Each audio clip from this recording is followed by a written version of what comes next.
প্রথম পয়েন্টটা হচ্ছে চিহ্নিতকরণ। তুমি কিভাবে একটি বাক্যের মধ্যে থেকে অবজেক্টকে খুঁজে পেতে পারো।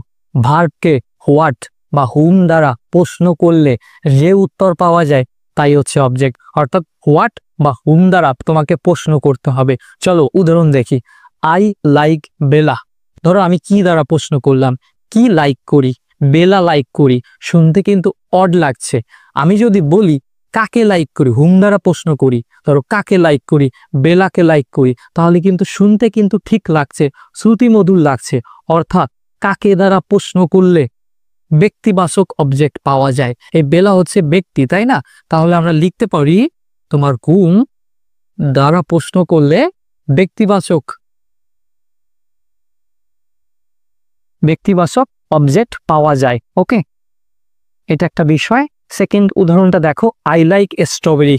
এখানে যদি আমি বলি কি লাইক করি, শুনতে কিন্তু ভালোই লাগছে। অর্থাৎ কি দ্বারা কোশ্চেন করলে আমরা কিন্তু পাবো কি বস্তুবাচক অবজেক্ট পাবো।